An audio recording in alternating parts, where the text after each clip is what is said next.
जय हिंद दोस्तों। पढ़ लो पीसेस के इस ऑनलाइन प्लेटफॉर्म पर मैं शिवानी आप सभी का हार्दिक स्वागत करती हूँ। आज के इस वीडियो में हम इंडियन ज्योग्राफी का लेक्चर नंबर 1 पढ़ेंगे, जो कि है इंट्रोडक्शन या सामान्य परिचय जिसको बोल सकते हैं।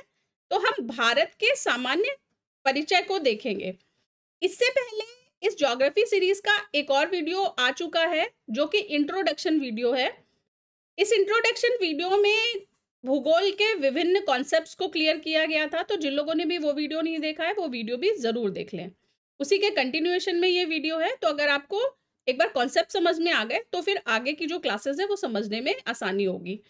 ठीक है, तो आप इस सीरीज का कोई भी लेक्चर देख रहे हैं तो शुरू से शुरू करिए, फर्स्ट लेक्चर से शुरू करिए और उसके बाद लास्ट लेक्चर तक आते आते आप ज्योग्राफी में पूरी तरह से कॉन्फिडेंट अपने आप को फील करेंगे।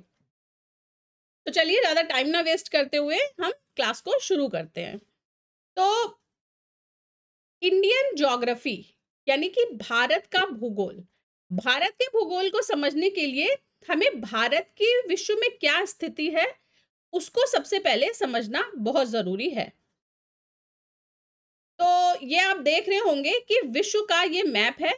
कल की क्लास में हमने देखा था कि विभिन्न तरह के महाद्वीपों में पूरे विश्व को डिवाइड किया गया है, और जो भारत है वो भारत किस महाद्वीप के अंतर्गत आता है?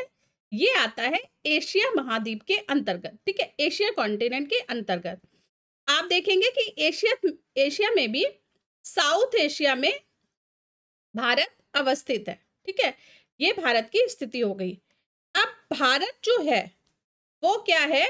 इसका ऊपर का जो हाफ पार्ट है वो तो स्थल से, ठीक है, ये वाला जो एरिया है ये तो लैंड से ढका हुआ है। ठीक है, और ये जो नीचे का पार्ट देख रहे होंगे ये समुद्रों से घिरा हुआ एरिया है। ठीक है, तो भारत के जो दक्षिण में स्थित है वो कौन सा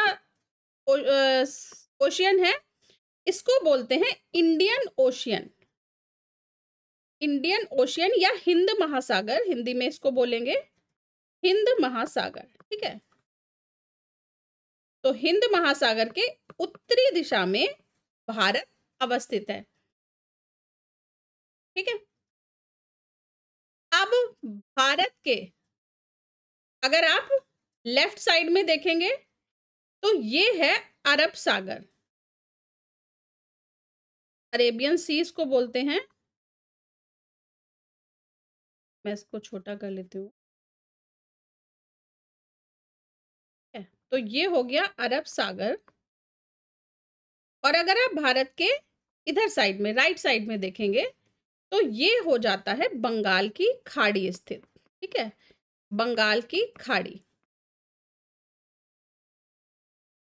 और ऊपर का जो एरिया है वो किससे ढका हुआ है? वो लैंड से ढका हुआ है। ठीक है, अब भारत के बारे में जो कुछ स्पेशल फैक्ट्स हैं जो कि एग्जाम के पॉइंट ऑफ व्यू से इंपॉर्टेंट है वो देख लेते हैं।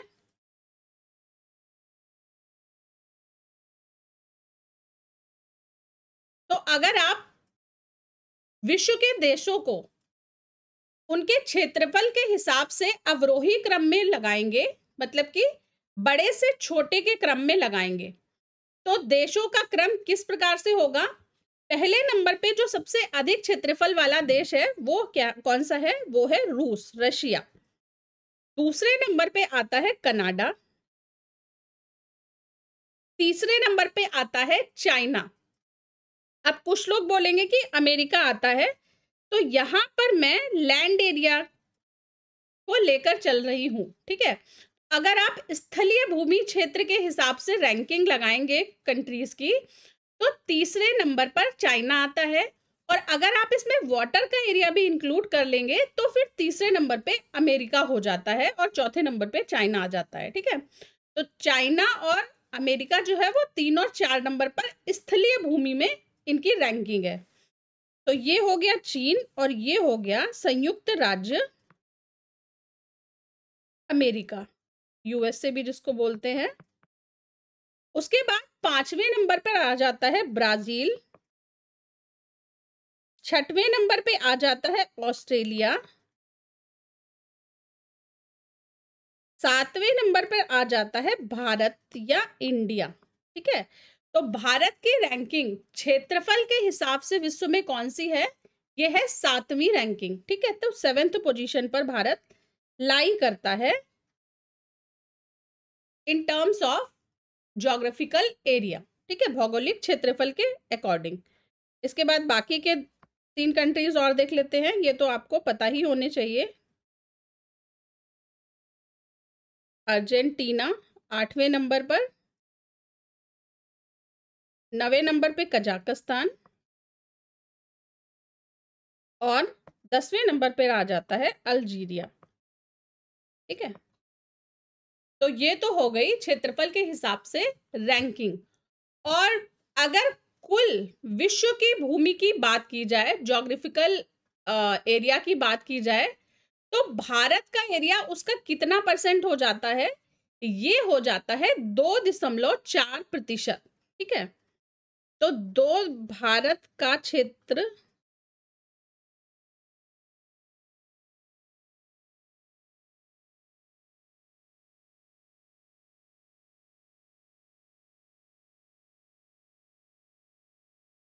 अगर विश्व में देखें कि विश्व में भारत का क्षेत्रफल प्रतिशत क्या है, तो ये हो जाएगा 2.4%, ठीक है। 2.4% कुल भौगोलिक क्षेत्रफल का, विश्व के कुल भौगोलिक क्षेत्रफल का भारत कवर करता है, ठीक है। तो ये भी चीज आप याद रखिएगा।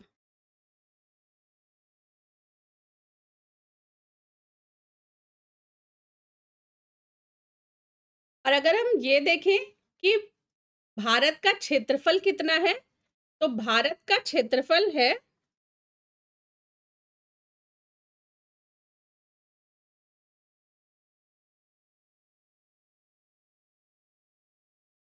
32.8 लाख वर्ग किलोमीटर, ठीक है। ये भारत का क्षेत्रफल है, 32.8 लाख वर्ग किलोमीटर क्या है? भारत का क्षेत्रफल है। ये चीज याद रखिएगा। अब भारत जो देश है, इसको फर्दर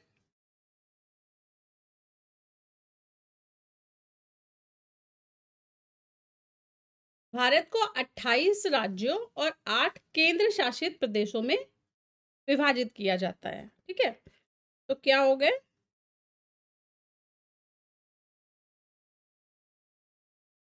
28 तो स्टेट्स हो गए, ठीक है। 28 स्टेट्स मतलब राज्य, और 8 क्या हो गए? 8 हो गई यूनियन टेरिटरीज। यूनियन टेरिटरीज का मतलब केंद्र शासित प्रदेश, टेरिटरीज, केंद्र शासित प्रदेश हो गए, ठीक है। तो कौन कौन से 28 राज्य हैं, इनकी स्थिति भी आपको जाननी बहुत जरूरी है। देखिए, इस पूरी सीरीज में मैं जो भी थ्योरी पढ़ाऊंगी उसको मैप के माध्यम से साथ के साथ ही एक्सप्लेन करती जाऊंगी, क्योंकि अगर आप मैप नहीं देखेंगे तो ज्योग्राफी पढ़ने का कोई भी मतलब नहीं रह जाता, ठीक है। शॉर्ट वीडियो देखकर, रट्टा लगाकर आप थोड़ी देर के लिए तो सेटिस्फाई हो जाएंगे कि हाँ भाई हमने ज्योग्राफी पढ़ ली, लेकिन आपने 2024 का यूपीपीसीएस का क्वेश्चन पेपर देखा होगा। अगर आप कॉन्सेप्ट्स को क्लियर नहीं करेंगे, ठीक है, ज्योग्राफी पढ़ते टाइम अगर आप मैप से उसे नहीं समझेंगे तो आपको ज्योग्राफी समझ में आने वाली है नहीं। और अगर जरा सा भी, फिर वही है कि अगर फैक्ट से हटकर कोई भी कॉन्सेप्चुअल क्वेश्चन दे दिया तो आप उसमें कंफ्यूज हो जाएंगे। इसलिए मैप के माध्यम से समझते हुए हमें कवर करते हुए चलना है, ठीक है।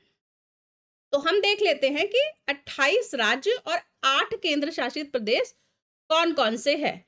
तो देखिए, सबसे ऊपर आप भारत के देख रहे होंगे जम्मू एंड कश्मीर।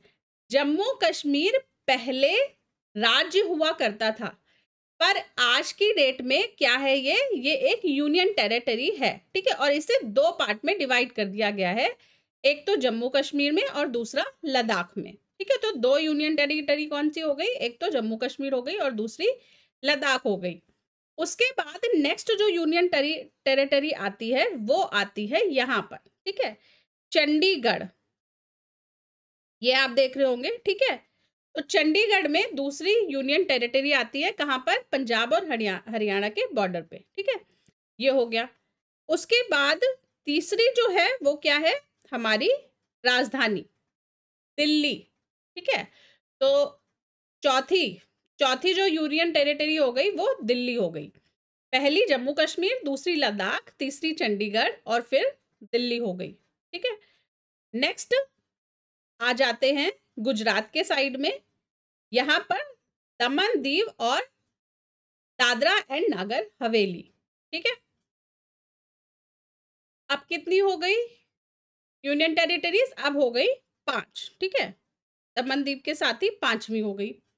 उसके बाद दमन दीव से और नीचे साइड में आइए, केरल के साइड में, ठीक है। केरल के साइड में आइलैंड का ग्रुप है, कौन सा?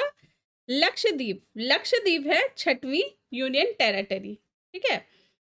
नेक्स्ट आती है पुदुचेरी, ठीक है, 7वें नंबर पे पुदुचेरी। और उसके बाद 8वें नंबर पे सबसे नीचे क्या आ जाता है? साइड में देखिए, इधर आ जाता है अंडमान एंड निकोबार आइलैंड, ठीक है। तो ये हमारे क्या हो गए? ये हमारी 8 यूनियन टेरिटरी हो गई, ठीक है।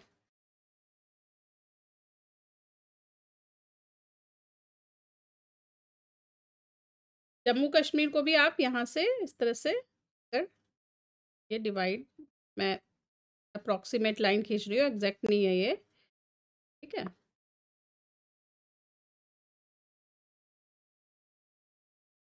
तो ये तो हो गई लेफ्ट साइड में जम्मू एंड कश्मीर, और इधर साइड ये आ गया लद्दाख, ठीक है। तो ये हमारे 8 यूनियन टेरिटरी हो गई। कौन कौन सी?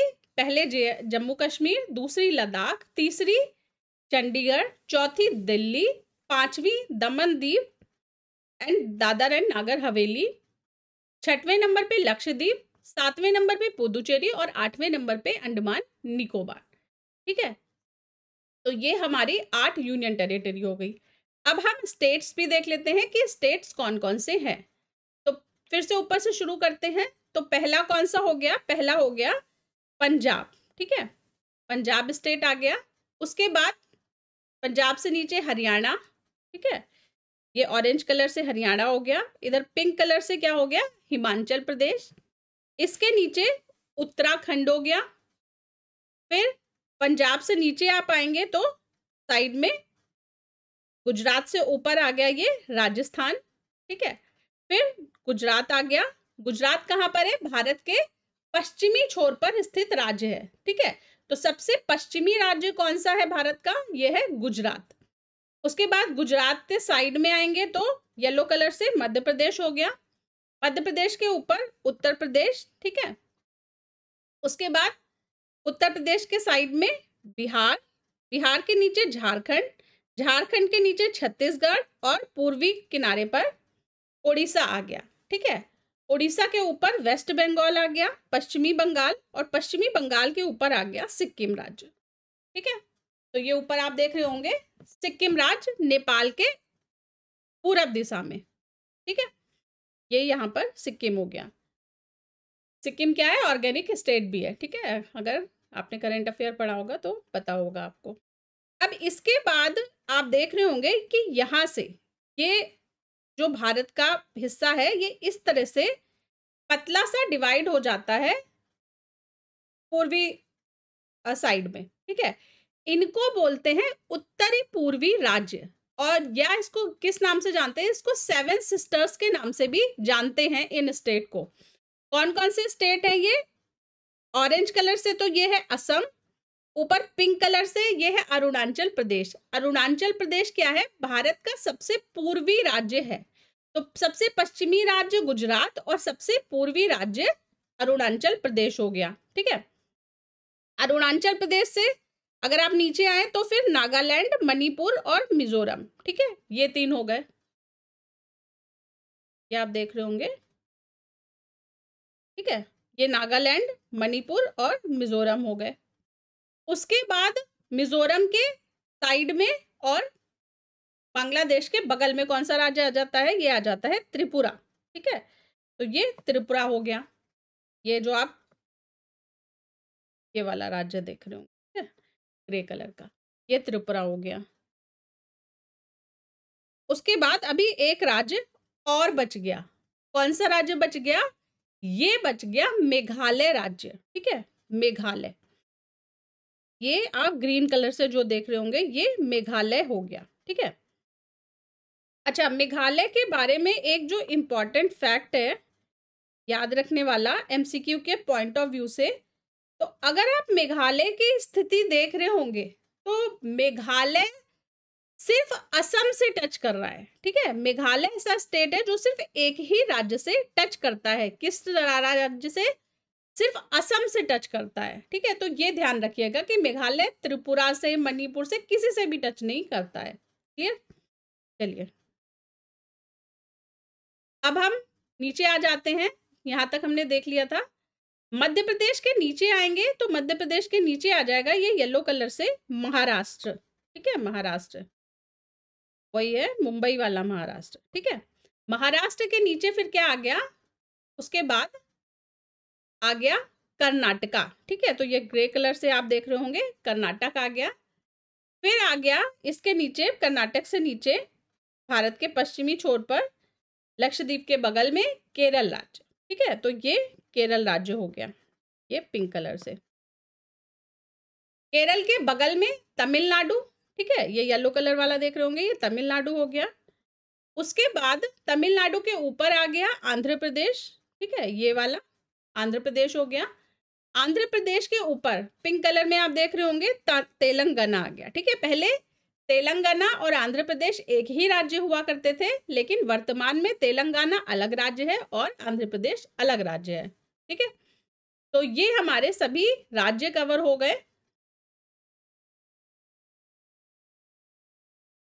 सारे हो गए ना, कोई बचा तो नहीं है।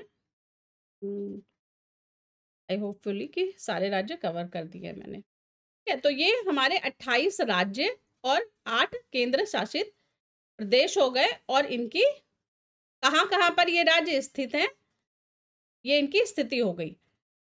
अच्छा, इस वीडियो का जो पीडीएफ है वो टेलीग्राम चैनल पर उपलब्ध करा दिया जाएगा, तो आप और डिटेल वे में इस मैप को देखिएगा, ठीक है, कि कौन सा राज्य है, उसका और दूसरे किन राज्यों से टच कर रहा है, या भारत में इसकी स्थिति कहाँ पर है। यूपीएससी में इस तरह का भी क्वेश्चन दिया जाता है कि जैसे इस तरह का क्वेश्चन दे दिया कि आप अहमदाबाद से चलकर अगर इम्फाल जाना चाह रहे हैं तो आपको मिनिमम कितने राज्यों से होकर गुजरना पड़ेगा। तो उसके लिए आपको इस मैप की जानकारी होनी बहुत ज़रूरी है, और ये कि वो सिटी जो है वो भारत के किस राज्य में स्थित है। तो जैसे कि अहमदाबाद गुजरात राज्य में स्थित है, तो अगर आपको गुजरात से इम्फाल कहाँ पर स्थित है? मणिपुर में स्थित है, ठीक है। तो अगर आपको गुजरात से इम्फाल जाना है, यानी कि गुजरात से मणिपुर जाना है, तो मिनिमम कितने राज्यों से होकर आपको भारत के गुजरना पड़ेगा, ठीक है। उसके लिए आपको एक माइंड में मैपिंग बनानी पड़ती है कि अच्छा गुजरात है, फिर इसके बगल में मध्य प्रदेश आ गया तो मध्य प्रदेश जाएंगे, उसके बाद हम छत्तीसगढ़ या उत्तर प्रदेश से होकर बिहार जाएंगे, ठीक है, फिर वेस्ट बंगाल जाएंगे, फिर असम जाएंगे और फिर मणिपुर पहुंच जाएंगे, ठीक है। तो इस तरह से एक माइंड मैपिंग बनानी पड़ेगी, या दूसरा और भी कोई रूट फॉलो करेंगे और देखेंगे कि मिनिमम कितने राज्य से होकर हम मणिपुर में पहुंच सकते हैं। तो इस तरह की माइंड मैपिंग के लिए आपको क्या ज़रूरी होता है?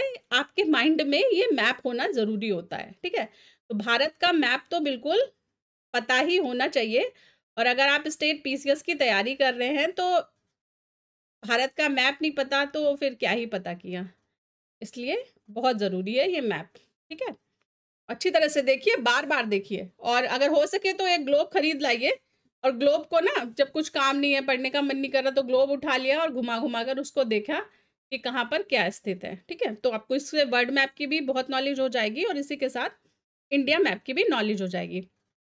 और बल्कि मैं तो ये कहूँगी कि ये जो इंडिया मैप, आप किसी भी स्टेशनरी शॉप पर जाइए तो मैप के प्रिंट मिलते हैं, ठीक है। तो 20 के करीब मैप के प्रिंट खरीद लाइए, और उसके बाद अगर आपको नहीं पता है राज्यों की स्थिति, तो मैप को भरने की कोशिश करिए, अपने हाथों से भरने की, ठीक है। तो हाथों से भरेंगे तो एकदम एग्जैक्टली फिर पता चल जाएगा, अच्छा ये वाला राज्य था, ये इसके नीचे आता है, ये इसके साइड में आता है। तो इस तरह से आपको बिल्कुल क्लियर हो जाएगी राज्यों की अवस्थिति, ठीक है। और अगर नहीं मन है हाथ से लिखने का, तो फिर आप बेटर है कि बार बार मैप को देखते रहिए, तो उससे भी आपको याद हो जाएंगे। चलिए अब हम क्वेश्चन देख लेते हैं। प्रीवियस ईयर में आया हुआ है, यूपीपीसीएस मेंस का क्वेश्चन है। क्वेश्चन है भारत के बारे में निम्नलिखित में से कौन सा कथन सही है? सही उत्तर चुनने के लिए निम्नलिखित कोड का उपयोग करें।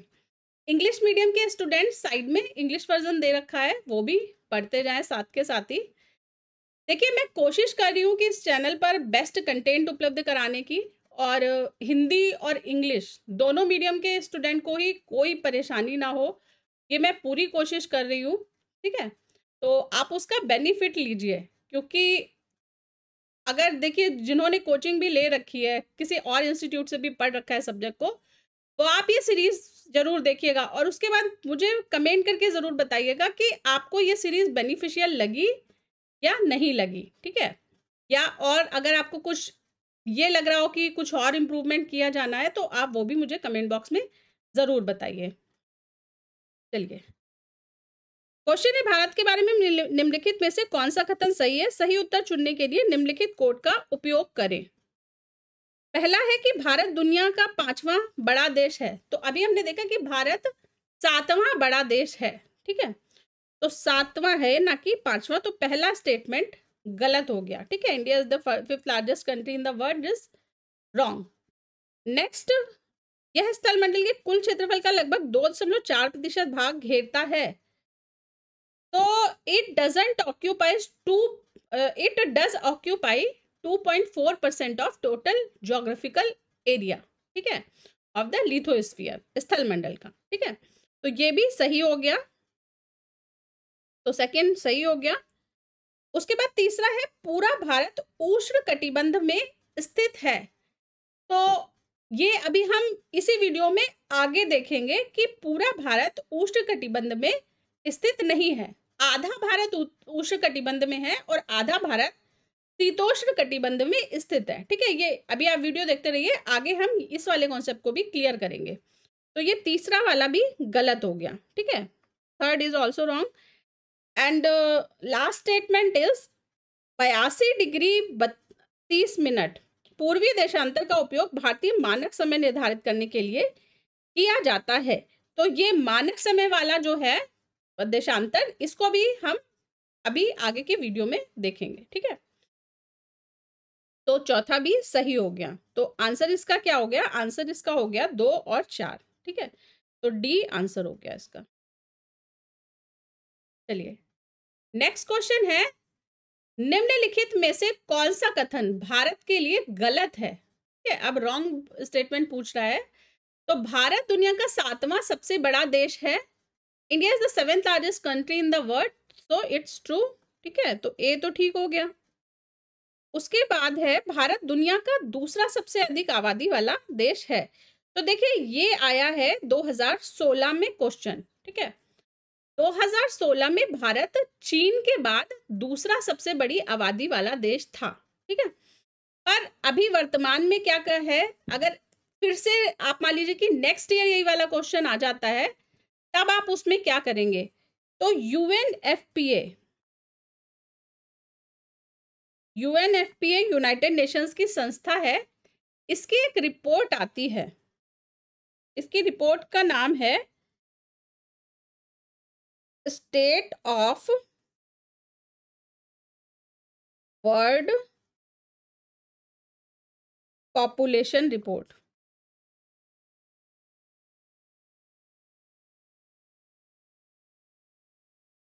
State of world population report का क्या मतलब हुआ कि विश्व में जनसंख्या की स्थिति के बारे में रिपोर्ट।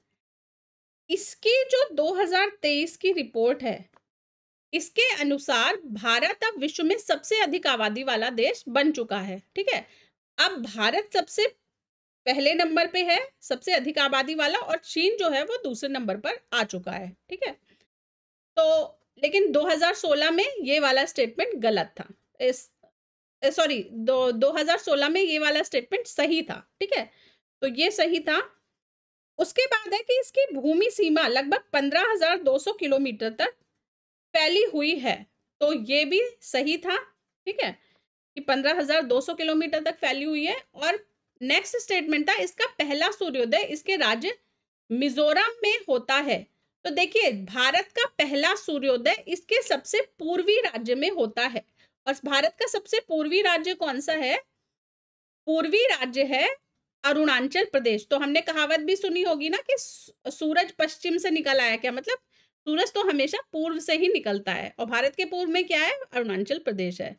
तो मिजोरम नहीं है। और क्या पूछ रहा था क्वेश्चन में? कि गलत पूछ रहा था, तो डी वाला गलत हो गया। आंसर क्या हो गया उसका? डी हो गया। नेक्स्ट देख लेते हैं कि कर्क रेखा भारत में कहां से होकर गुजरती है। तो कल की क्लास में जो इंट्रोडक्शन वीडियो था उसमें हमने देखा था कि पृथ्वी पर 23.5 डिग्री नॉर्थ में कर्क रेखा अवस्थित है। कर्क रेखा क्या है? एक इमेजिनरी लाइन है, ठीक है। जितनी भी रेखाएं हैं कोई सच में तो एग्जिस्ट कर नहीं रही है, लेकिन ज्योग्राफी को समझने के लिए भूगोलवेत्ताओं ने क्या किया है कि पृथ्वी को अक्षांशों में डिवाइड कर दिया, देशांतर में डिवाइड कर दिया, अलग अलग तरह की रेखाएं बता दी कि इतने डिग्री पर कर्क रेखा है, इतने डिग्री पर मकर रेखा है। तो सभी क्या है? काल्पनिक लाइंस है, ऐसी कोई सच में तो लाइन एग्जिस्ट कर नहीं रही है, सिर्फ ज्योग्राफी को समझने के लिए हम इन लाइंस को पढ़ रहे हैं, ठीक है। तो जो कर्क रेखा की स्थिति है वो कहां पर है? वो है 23.5 डिग्री नॉर्थ पर, ठीक है। तो ये है 23.1/2 डिग्री नॉर्थ पर, ठीक है। और नीचे क्या आ जाता है? ट्रॉपिक ऑफ कैंसर, इसको क्या बोलते हैं हिंदी में? कर्क रेखा बोलते हैं, ठीक है। और इसके नीचे जो आ जाता है साउथ में 23.5 डिग्री साउथ में, ये आ जाती है ट्रॉपिक ऑफ कैप्रिकॉर्न, यानी कि मकर रेखा आ जाती है, ठीक है। और बीच में ये जो आप देख रहे होंगे 0 डिग्री पर, ये क्या आ जाती है? ये आ जाती है विषुवत रेखा, विषुवत रेखा, ठीक है। अब देखिए, ये जो कर्क रेखा है और मकर रेखा है, इसके बीच में क्या होता है? इसके बीच में पूरे वर्ष भर सूर्य की किरणें पड़ती रहती हैं, ठीक है। ऐसा कोई भी टाइम नहीं जाएगा जबकि सूर्य की किरणें इस जोन में ना पहुंचे, ठीक है। तो ये जो कर्क रेखा और मकर रेखा के बीच वाला जो एरिया है इसको बोलते हैं ट्रॉपिक एरिया, ठीक है। ट्रॉपिक एरिया क्या मतलब? उष्ण कटिबंधीय, ठीक है। तो उष्ण कटिबंधीय देश होते हैं कर्क रेखा और मकर रेखा के बीच में जो स्थित होते हैं। तो ट्रॉपिकल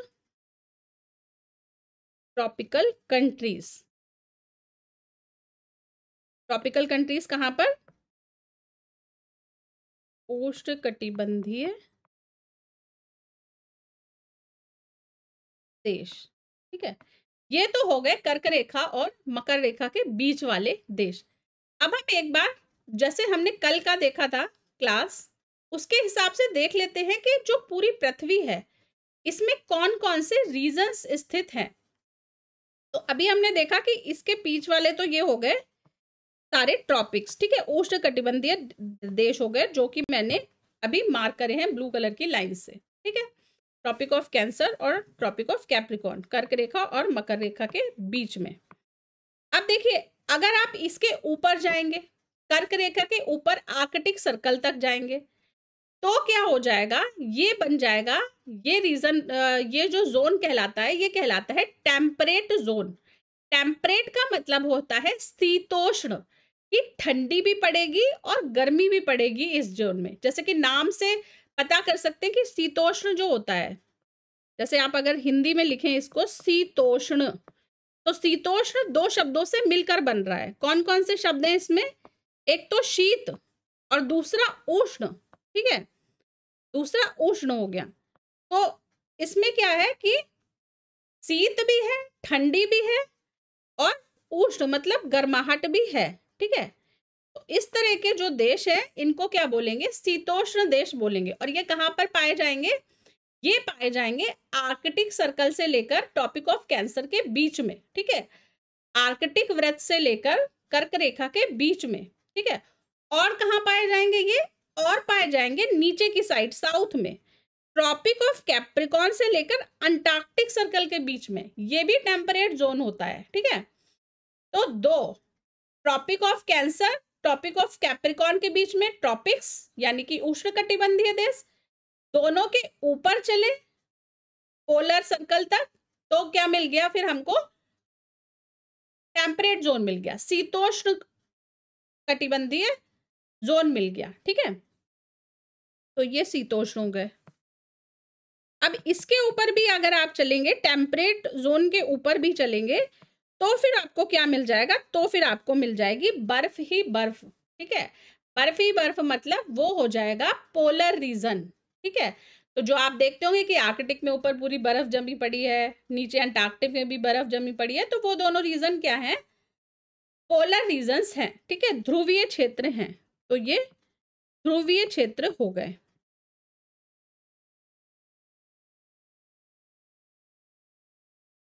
ध्रुवीय क्षेत्र। ठीक है, अब हम वापस आते हैं इंडिया के मैप की तरफ, क्योंकि हम इंडियन ज्योग्राफी पढ़ रहे हैं। ठीक है, लेकिन इंडियन ज्योग्राफी क्या है भाई? वर्ड के बिना तो संभव है नहीं, तो हमें वर्ड भी बीच बीच में लेकर चलना पड़ेगा। अब देखिए, अब आप भारत में जब देख रहे हैं, ये भारत का मैप हो गया, साइड में थोड़ा सा धुंधला दिख रहा है, लेकिन आई थिंक विजिबल है, ठीक ठाक विजिबल है ये। ठीक है, अब भारत में जब आप देख रहे हैं, तो भारत में कर्क रेखा क्या है? बिल्कुल सेंटर से होकर गुजरती है। ठीक है, तो ये जो आप देख रहे होंगे यहाँ पे, ये जा रही है भारत के बीचों बीच से बिल्कुल स्थित होकर, ये है कर्क रेखा। ठीक है, ये कर्क रेखा हो गई, कर्क रेखा। अब देखिए, अभी हमने साइड वाले फिगर से क्या देखा? जो नीचे साइड वाला या नीचे वाला देख लीजिए कि कर्क रेखा के ऊपर कौन सा जोन आ जाता है? ये आ जाता है टेम्परेट जोन। ठीक है, शीतोष्ण कटिबंधीय, मतलब ठंडी भी पड़ेगी और गर्मी भी पड़ेगी यहाँ पर। तो आपने देखा होगा ना कि मौसम जब बदलता है तो क्या है? एग्जाम्पल ले लीजिए दिल्ली का, दिल्ली की सर्दी और दिल्ली की गर्मी दोनों ही पीक पे होते हैं। ठीक है, और जैसे जैसे आप ऊपर, मतलब ऊपर के राज्य जो देखेंगे कर्क रेखा के, तो वहां पर ठंडी भी मजे की पड़ती है और गर्मी भी मजे की पड़ती है। ठीक है, तो शीतोष्ण कटिबंधीय होते हैं। लेकिन अगर आप कर्क रेखा से नीचे की साइड में जाएंगे, मतलब कि आप एक तरह से ये मान लीजिए कि जो कर्क रेखा है, ये इंडिया को नॉर्थ इंडिया और साउथ इंडिया में डिवाइड करती है। तो जो साउथ इंडिया के राज्य हैं वो क्या है? वो वर्ष भर गर्मी का सामना करते हैं, वहां पर आपको ठंड देखने को नहीं मिलेगी। ठीक है, तो एक जस्ट एक कैजुअल फैक्ट बताती हूँ आपको कि जो हम जैसे यूपी और पंजाब वगैरह में मोटी मोटी रजाइयाँ ओढ़ते हैं ना, जो रुई की मोटी मोटी रजाइयाँ होती हैं जो सर्दियों में ओढ़ने के लिए मिलती है, तो अगर आप साउथ के राज्यों में जाएंगे तो इस तरह की रजाइयाँ आपको देखने को नहीं मिलेंगी, क्योंकि वहाँ पे लोगों को रजाइयों की ज़रूरत ही नहीं पड़ती। वहाँ पर क्या है, ज़्यादा से ज़्यादा एक पतले से ब्लैंकेट में ही काम चल जाता है। क्यों? क्योंकि गर्मी पड़ती है भाई, ठंड है ही नहीं, तो रजाई का करेंगे क्या? तो चलिए, अपार्ट फ्रॉम कैजुअल टॉक, आप वापस आते हैं अपने पढ़ाई की तरफ। तो ये तो हो गए शीतोष्ण, और नीचे का जो एरिया हो गया वो क्या हो गया? वो उष्णकटिबंधीय हो गया। ठीक है, ट्रॉपिक ऑफ कैंसर से नीचे वाला एरिया उष्णकटिबंधीय। ठीक है, तो भारत दो पार्ट में डिवाइड है।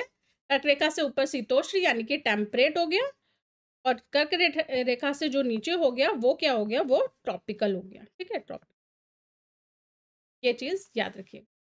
अब एक और एमसीक्यू के पॉइंट ऑफ व्यू से इंपॉर्टेंट फैक्ट कि भारत में कर्क रेखा किन किन राज्यों से होकर गुजरती है? तो भारत में जो कर्क रेखा गुजरती है वो 8 राज्यों से होकर गुजरती है। ठीक है, 8 राज्यों से होकर। अब इन 8 राज्यों को याद करने की ट्रिक क्या है? इसकी बहुत इजी सी ट्रिक है, बहुत पॉपुलर ट्रिक भी है, शायद आपने सुन भी रखी हो। मित्र पर गमछा झार। ठीक है, मित्र पर गमछा झार, ये हैं 8 राज्य। तो 8 राज्य में आप अगर इधर से चलना स्टार्ट करते हैं वेस्ट की साइड से, तो सबसे पहले कर्क रेखा कहाँ पर? मिल रही है, ये मिल रही है गुजरात में 1 नंबर पे, ठीक है। तो गुजरात, ये जो गा गमछा का गा था ये हो गया गुजरात का, ठीक है। दूसरे नंबर पे गुजरात के बगल में क्या आ जाता है, ये आ जाता है मध्य प्रदेश, ठीक है। तो 2 नंबर पे क्या आ गया, 2 नंबर पे आ गया मध्य प्रदेश, ठीक है। तो ये गमछा का जो माँ था ये मध्य प्रदेश बन गया, ठीक है। मध्य प्रदेश के बाद क्या आ जाता है तीसरे नंबर पर, ये आ जाता है छत्तीसगढ़, ठीक है। तो ये बढ़ गया छा से छत्तीसगढ़, छत्तीसगढ़। उसके बाद चौथे नंबर पे आ जाएगा यहाँ पर झारखंड, ठीक। तो ये झार से क्या बन गया, झारखंड बन गया। उसके बाद झारखंड के बगल में आइए, तो झारखंड के बगल में 5वें नंबर पर क्या बन गया, पश्चिम बंगाल, ठीक है। तो पा रा में जो पा था ये क्या था, ये था पश्चिम बंगाल। उसके बाद इधर आ जाइए 6वें नंबर पे। अच्छा, एक यहाँ पर सॉरी भूल गई मैं,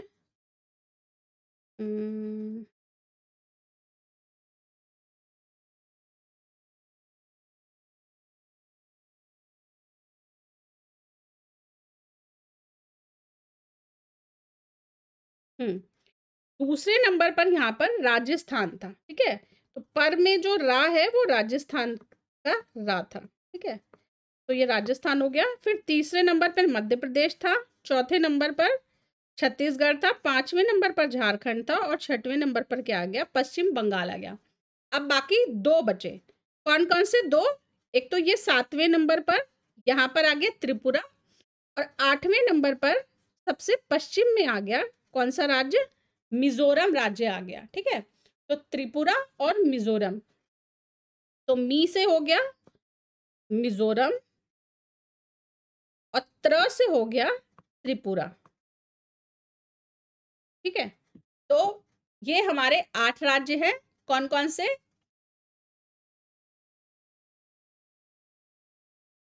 छोटा कर देती हूँ।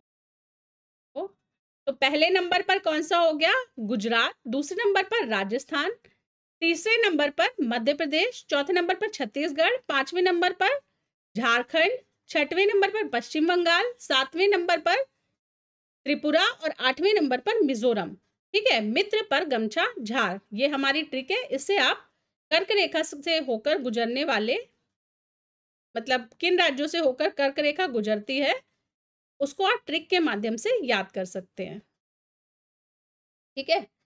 चलिए नेक्स्ट हम क्वेश्चन देख लेते हैं। क्वेश्चन आया है, भारत के संदर्भ में निम्नलिखित में से कौन सा कथन सही है। ये शायद रिपीट हो गया है, पहले वाला जो है वो दूसरी बार आ गया है। तो अब देखिए, अब आपको ज़्यादा क्लियर हो जाएगा कि भारत दुनिया का 6वां सबसे बड़ा देश है, तो ये गलत है, 7वां सबसे बड़ा देश है, ठीक है। दूसरे नंबर पे है कि दुनिया का लगभग 2.4% क्षेत्र भारत के अंतर्गत आता है, तो ये वाला सही है। कर्क रेखा देश के मध्य से होकर गुजरती है, जो अक्षांशीय विस्तार को 2 व्यापक भागों में विभाजित करती है, तो ये सही है। अच्छा, ये दूसरा क्वेश्चन है, शायद दूसरे साल में आया है, ठीक है। उसके बाद चौथा स्टेटमेंट है कि भारत पूरी तरह से उष्ण कटिबंधीय क्षेत्र में स्थित है। अभी हमने देखा था कि उष्ण में और शीतोष्ण में 2 भागों में ये 2 कटिबंधीय क्षेत्रों में स्थित है, ठीक है। तो ये वाला चौथा नंबर गलत हो गया। तो इसमें से सही क्या क्या हो गया, सही हो गया इसमें से 2 और 3, तो आंसर क्या हो गया, आंसर इसका सी हो गया, ठीक है। आपने देखा कि पहले वाला क्वेश्चन और ये वाला क्वेश्चन, पीवाईक्यू का ये महत्व है कि सेम क्वेश्चन को 1-2 स्टेटमेंट चेंज करके भी दे देते हैं नेक्स्ट ईयर में। तो पीवाईक्यू अगर आपने सभी लगाए होंगे तो हो सकता है कि फ्यूचर में अगर कोई क्वेश्चन आए इस तरह का स्टेटमेंट बेसिस का, तो फिर आप उसको इजीली सॉल्व कर लें। चलिए नेक्स्ट क्वेश्चन है कर्क रेखा से रिलेटेड। कर्क रेखा निम्नलिखित में से किन राज्यों से होकर गुजरती है। तो पहला है गुजरात, तो अभी हमने देखा गुजरात से होकर गुजरती है। छत्तीसगढ़, तो छत्तीसगढ़ से भी गुजरती है। उसके बाद उत्तर प्रदेश, उत्तर प्रदेश से नहीं गुजरती, मध्य प्रदेश से गुजरती है। ठीक है, तो तीसरा गलत हो गया इसमें, और चौथा झारखंड, तो ये सही है। इसका मतलब है 1, 2 और 4 से होकर गुजरती है। ठीक है, तो आंसर क्या हो गया इसका? ए इसका आंसर हो गया। ठीक है, गुजरात, छत्तीसगढ़ और झारखंड। चलिए, नेक्स्ट क्वेश्चन है, निम्नलिखित में से कौन सा भारतीय राज्य कर्क रेखा के उत्तर में स्थित है? तो कर्क रेखा का उत्तर मतलब कर्क रेखा से ऊपर साइड में। ठीक है, नीचे क्या हो गया? साउथ हो गया, ऊपर नॉर्थ हो गया। ऐसे होता है ना, साइड में बना रही हूँ कि पूरब, ईस्ट, पश्चिम, वेस्ट, उत्तर, नॉर्थ और दक्षिण जो है वो साउथ हो गया। ठीक है, तो ये क्या बोल रहा है कि कर्क रेखा अगर ऐसे जा रही है तो इसके उत्तर में मतलब ऊपर साइड में क्या स्थित है? तो झारखंड, मणिपुर, मिजोरम और त्रिपुरा। ठीक है, आपने देखा कि झारखंड, मिजोरम और त्रिपुरा तो कर्क रेखा से कर्क रेखा पर स्थित राज्य है। ठीक है, तो उसके नॉर्थ में स्थित नहीं है। तो बचा कौन सा? मणिपुर बचा। मणिपुर क्या है? कर्क रेखा के ऊपर स्थित है। ठीक है, क्या हो गया? बी इसका आंसर हो गया। एक बार देख लेते हैं कर्क रेखा में, तो ये जो है मणिपुर क्या है? इसके ऊपर स्थित राज्य है। ठीक है,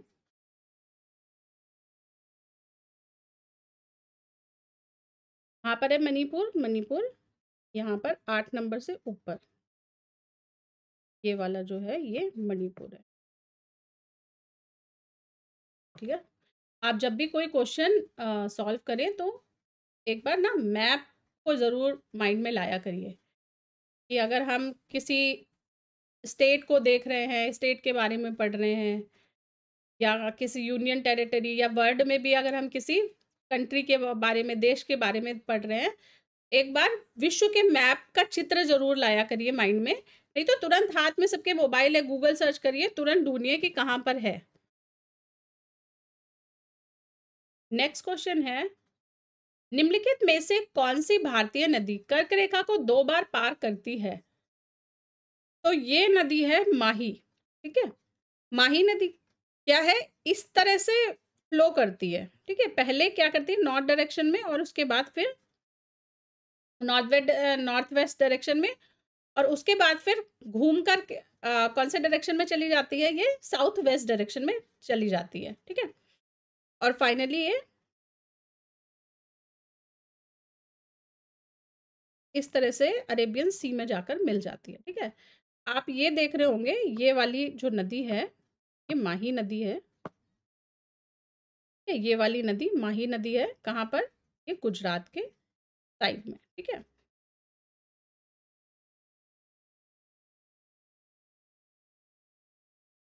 अभी हम जब रिवर सिस्टम पढ़ेंगे तो फिर और डिटेल में इन नदियों के बारे में पढ़ेंगे। अभी कर्क रेखा से रिलेटेड क्वेश्चन था, इसलिए ये याद रख लीजिए।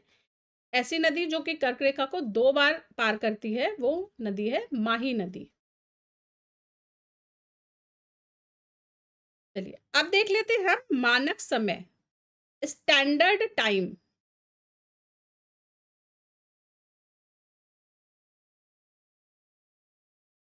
तो मानक समय के लिए सबसे पहले हम जो पूरे विश्व का एक अंतरराष्ट्रीय समय रेखा ली गई है उसको देख लेते हैं।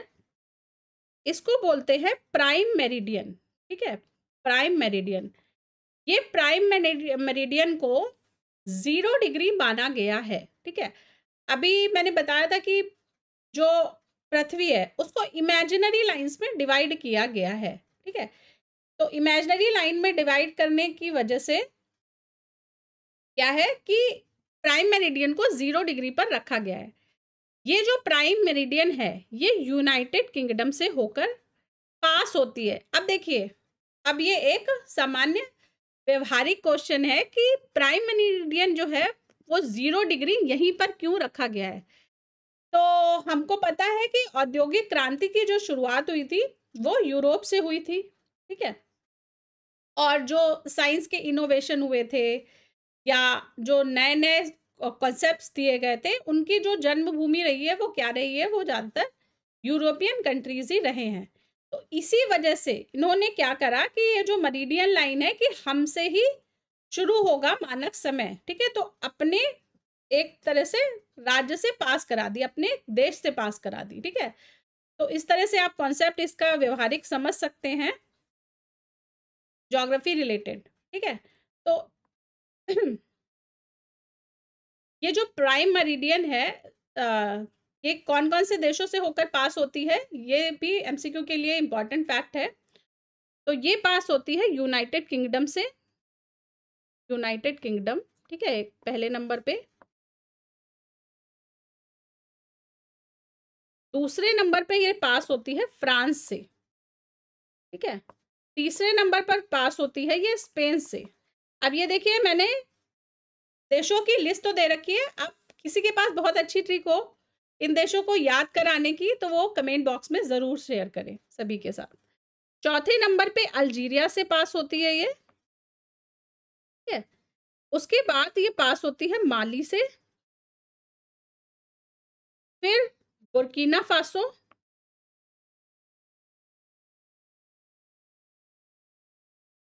उसके बाद 7वें नंबर पे टोगो से, 8वें नंबर पर घाना से, ठीक है। तो ये 8 देशों के नाम आप याद रखिएगा जिनमें से होकर प्राइम मेरिडियन होती है पास। अब देखिए ये तो हो गई एक अंतरराष्ट्रीय मानक समय रेखा। अब विश्व के जो अलग अलग देश हैं ये इस 0 डिग्री से रेफरेंस लेते हैं और अपने देश का कोई स्टैंडर्ड टाइम डिसाइड करते हैं, ठीक है। और ये जो स्टैंडर्ड टाइम है, जैसे हर देश का अपना अलग एक मानक समय रहता है और कई ऐसे भी देश हैं जिनके एक से अधिक मानक समय भी रहते हैं, जैसे कि बहुत बड़े बड़े अगर एक्सपेंशन में देश है, जैसे कि मान लीजिए रशिया है, तो रशिया में कई टाइम जोन्स हैं। कितने टाइम जोन्स है रशिया में? 11 टाइम जोन्स हैं, ठीक है। भारत में एक ही टाइम जोन है, इसी तरह से अमेरिका में भी कई टाइम जोन्स हैं, ठीक है। अब आप मुझे कमेंट बॉक्स में बताइए कि संयुक्त राज्य अमेरिका में कितने टाइम जोन्स स्थित है। अब ये जो सभी देशों के टाइम जोन्स हैं इनको 7 डिग्री 30 मिनट के गुणांक पर लिया जाता है, ठीक है। 7 डिग्री 30 मिनट के गुणांक पर इन सभी समय रेखा को लिया जाता है। तो अगर आप भारत का मानक समय देखेंगे, इंडियन स्टैंडर्ड टाइम, तो ये लाइन पास होती है इस तरह से, यहां से, ठीक है, इस तरह से पास हो रही है ये लाइन। और इसकी जो स्थिति है अंतरराष्ट्रीय मानक समय रेखा के रिस्पेक्ट में वो क्या है, वो है 82 डिग्री 30 मिनट ईस्ट, ठीक है, पूरब में। कल की क्लास में हमने देखा था ना ईस्ट वेस्ट नॉर्थ साउथ का कॉन्सेप्ट, फिर से एक बार देख लेते हैं कि विषुवत और प्राइम मेरिडियन जहां पर कट कर रहे हैं इस तरह से, ये ठीक है। यहाँ पे अगर आप 0 पॉइंट ले लीजिए तो इसके इधर वाले इस प्राइम मेरिडियन के, ये जो प्राइम मेरिडियन है इसके इस साइड के जो कंट्रीज हैं ये क्या है, ईस्ट है। इस साइड के जो कंट्रीज हैं वो वेस्ट हो गए, ऊपर के नॉर्थ हो गए, नीचे के साउथ हो गए, ठीक है। तो ये कॉन्सेप्ट रहेगा ईस्ट वेस्ट नॉर्थ और साउथ का, क्लियर। तो भारत की जो स्थिति आ रही है वो भारत की स्थिति क्या आ रही है, भारत की ये स्थिति है ईस्ट में, ठीक है, ईस्ट में आ रही है प्राइम मेरिडियन के सापेक्ष। तो ये हो गई भारत की टाइमलाइन, ठीक है। भारतीय मानक समय या इसको याम्योत्तर भी के नाम से भी हिंदी में कई बार क्वेश्चन में पूछा जाता है कि भारतीय याम्योत्तर समय रेखा, याम्योत्तर, ठीक है, ये वर्ड भी याद रखिए। तो ये किन किन राज्यों से होकर गुजरती है भारत के, तो इसके लिए एक ट्रिक है याद रखने की, MOUCA, मौका, ठीक है, मौका से याद रख लीजिएगा आप वे राज्य जिससे होकर प्राइम मेरिडियन गुजरती है, ठीक है, IST इसको लिखते हैं। और ये जो अच्छा, ये जो 82 डिग्री 30 मिनट है, ये जो समय आता है 0 डिग्री लाइन के सापेक्ष, ये आता है 5 घंटे और 30 मिनट के अंतर पे। ठीक है, तो कल हमने देखा था, और इसको क्या बोलते हैं, IST, इंडियन स्टैंडर्ड टाइम से डिनोट किया जाता है। ठीक है, तो +5:30 IST जो होता है वो भारत का टाइम होता है। तो जैसे कि आप इस तरह से ले लीजिए कि जब भारत में 5:30 बजेंगे, उस टाइम पर जो प्राइम मरीडियन है उस पर स्थित देशों में 12 बजे का समय होगा। ठीक है, तो भारत में उससे 5 घंटे 30 मिनट आगे का समय लिया जाता है। ठीक है,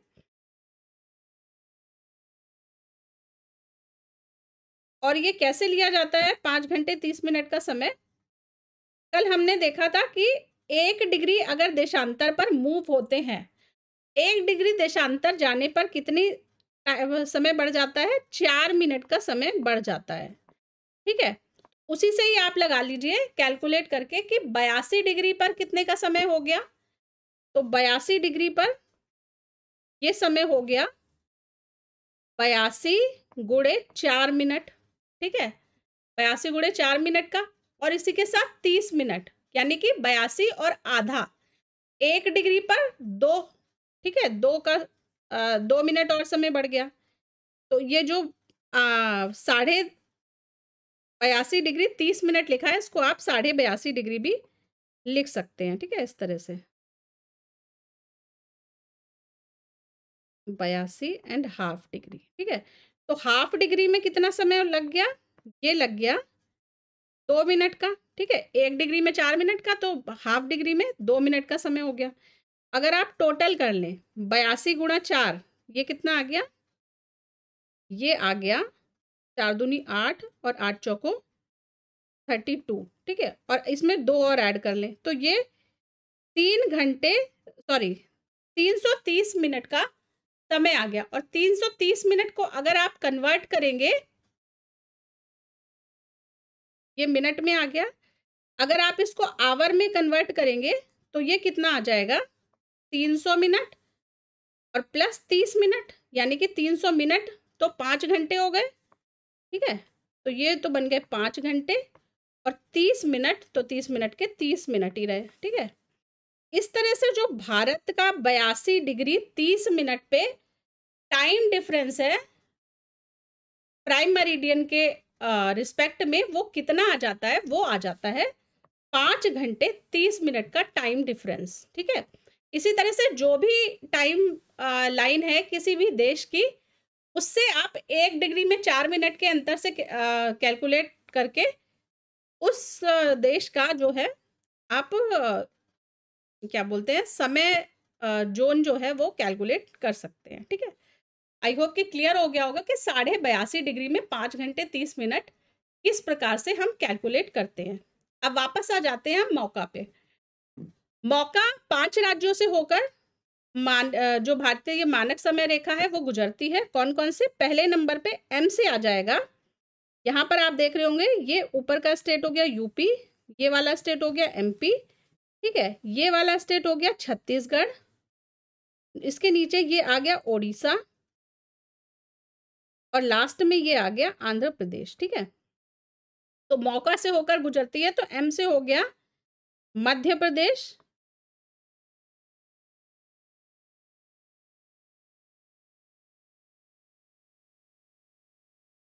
ठीक है। दूसरे नंबर पे O से हो गया ओडिशा,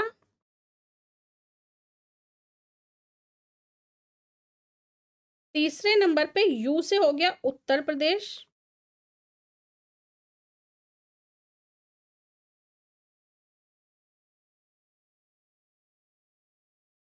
चौथे नंबर पर C से हो गया छत्तीसगढ़,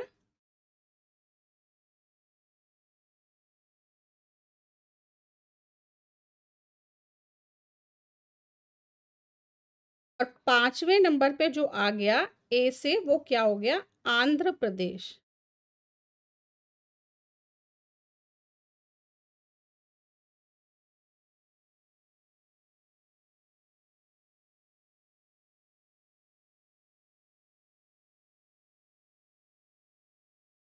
चलिए नेक्स्ट हम क्वेश्चन देख लेते हैं। पहला क्वेश्चन है, गुजरात के सबसे पश्चिमी गांव और अरुणाचल प्रदेश के सबसे पूर्वी छोर पर स्थित वलंग के बीच समय का अंतर क्या होगा? तो जो भारत का एक्सपेंशन है, जैसे हमने तो जो अभी मानक समय रेखा देखी, वो भारत के बिल्कुल सेंटर से होकर गुजरती है। ठीक है, भारत के बिल्कुल बीचों बीच से होकर ये समय रेखा गुजर रही है। पर अगर आप भारत का जो अक्षांशीय विस्तार है वो देखेंगे, अक्षांशीय नहीं, देशांतरीय विस्तार देखेंगे, तो अब अभी मैं आगे भी ये चीज बताऊंगी कि भारत का देशांतरीय विस्तार है 68 डिग्री 7 मिनट से।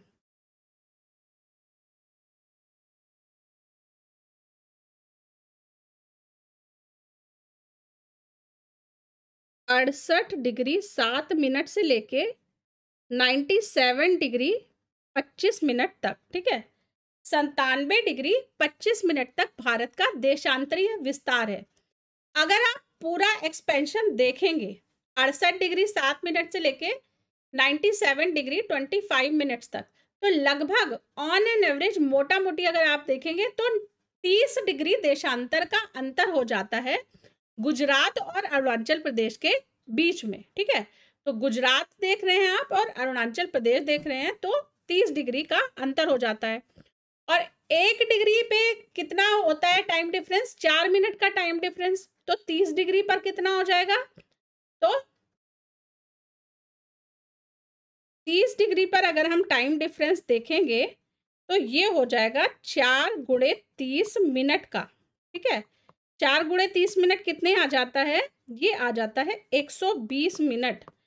यानी कि कितना हो जाएगा? ये 2 घंटे का समय का अंतर हो जाएगा अरुणाचल प्रदेश में और गुजरात के जो गांव हैं उनके बीच में। ठीक है, आंसर इसका क्या हो जाएगा? आंसर इसका हो जाएगा बी, 2 घंटे 2 आवर्स। ठीक है, आई होप कि क्लियर हो गया होगा कि 2 घंटे का किस तरह से टाइम डिफरेंस आ रहा है। नेक्स्ट क्वेश्चन है, यदि भारतीय मानक समय मध्याह्न रेखा पर दोपहर है, ठीक है, भारतीय मानक समय मध्याह्न रेखा यानी कि क्या है भारतीय मानक समय मध्याह्न रेखा? 82 डिग्री 30 मिनट। ठीक है, 82 1/2 डिग्री पे। तो 120 डिग्री पूर्वी देशांतर पर स्थानीय समय क्या होगा? तो ये तो 82.5 डिग्री ईस्ट पर अभी क्या है? दोपहर है। दोपहर का मतलब है कि 12 PM का टाइम हो रहा है। ठीक है, यहाँ पर 12 PM का टाइम हो रहा है भारत पर। और 120 डिग्री अगर आगे चले गए, 120 डिग्री ईस्ट में चले गए, तो कितना टाइम होगा वहां पर? तो आगे जाने पर और टाइम ऐड हो जाएगा ना, मतलब भारत तो 82 डिग्री में था, अब और फर्दर आगे चले गए, मतलब कि हम इस साइड चले गए, साउथ ईस्ट एशिया की तरफ चल दिए हैं। तो ये जो है टाइम डिफरेंस ये हो जाएगा 120 degree minus 82 half degree east. पहले तो कर लीजिए। ठीक है, तो ये कितना आ गया डिफरेंस? ये आ गया, ये आ जाएगा 37.5 डिग्री का टाइम डिफरेंस। ठीक है, 37.5 डिग्री का टाइम डिफरेंस का मतलब है कितने मिनट का टाइम डिफरेंस? तो मिनट में अगर करेंगे तो 37 डिग्री को मिनट में कन्वर्ट करेंगे तो 37 गुणे 4, और आधे डिग्री को मिनट में कन्वर्ट करेंगे तो 2 मिनट हो गया ये। ठीक है, तो कितना हो गया ये? 7 4 जा 28 की 8 बचे 2, 4 3 जा 12 और 2 148 प्लस 2, यानी कि 150 मिनट का टाइम डिफरेंस हो गया। ठीक है, 150 मिनट को अगर आप फिर से आवर और मिनट में कन्वर्ट कर देंगे तो कितना हो जाएगा? ये 2 घंटे 30 मिनट हो जाएगा। ठीक है, 2 घंटे 30 मिनट का डिफरेंस हो जाएगा। इसका मतलब है जो भारत का टाइम है उससे 2 घंटे 30 मिनट आगे का टाइम 120 डिग्री ईस्ट वाले देशांतर पर होगा। तो क्या हो जाएगा, 2:30 PM का टाइम हो जाएगा, ठीक है। 12 PM इंडिया में हो रहा है, तो 2:30 PM यानी कि 14:30 का टाइम हो जाएगा, ठीक है। तो आंसर इसका क्या हो गया, आंसर इसका बी हो गया। नेक्स्ट क्वेश्चन है, अब ये देखिए, ये सारे मैं प्रीवियस ईयर क्वेश्चन ही करवा रही हूँ, ठीक है।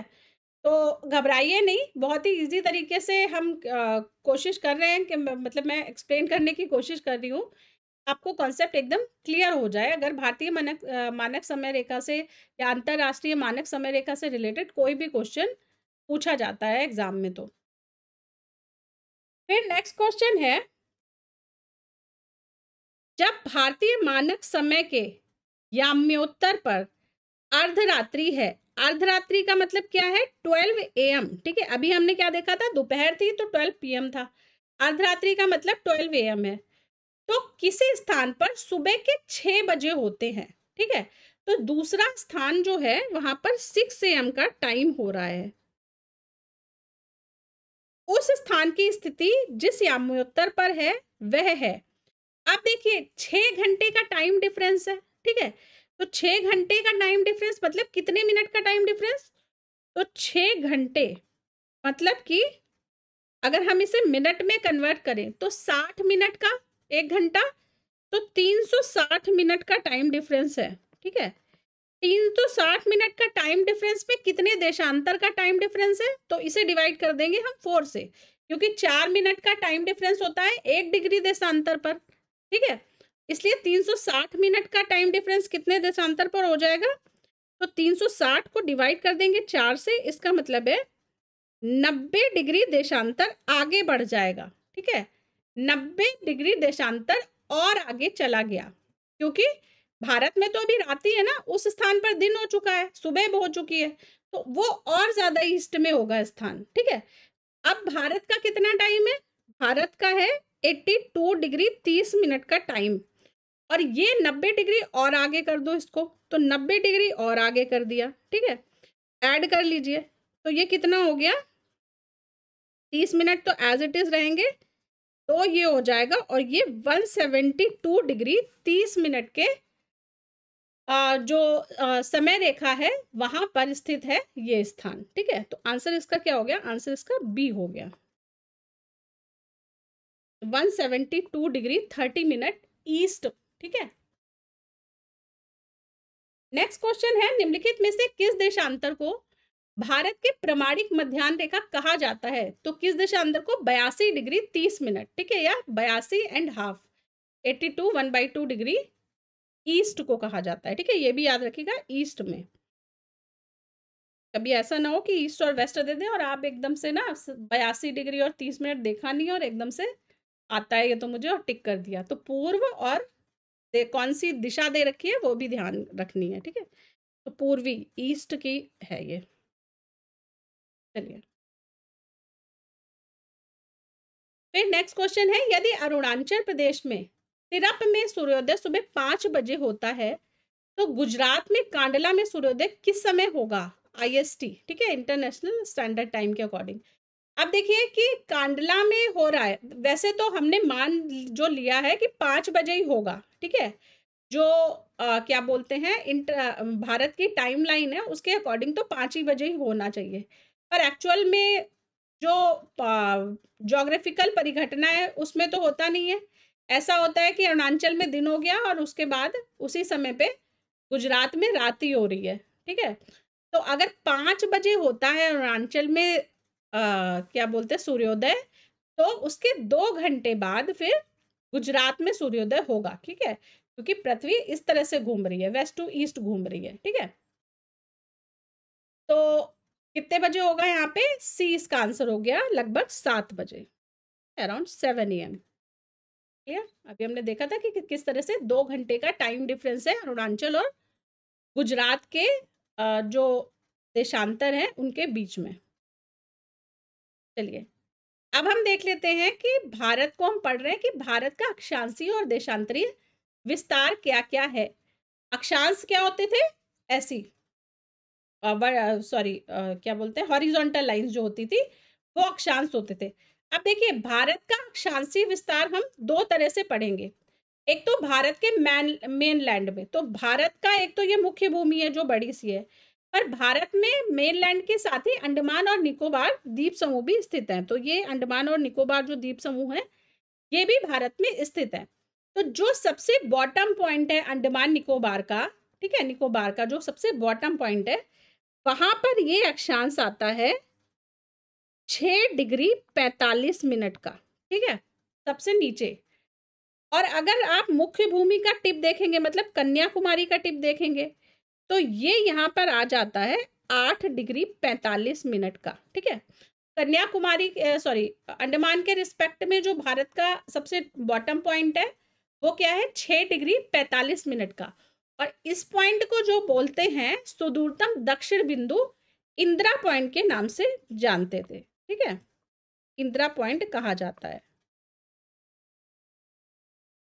और जो मुख्य भूमि का जो दक्षिणतम बिंदु है, यानी कि अगर आप ये वाला देखेंगे 8 डिग्री 4 मिनट पर, तो ये कौन सा है, ये है कन्याकुमारी, ठीक है।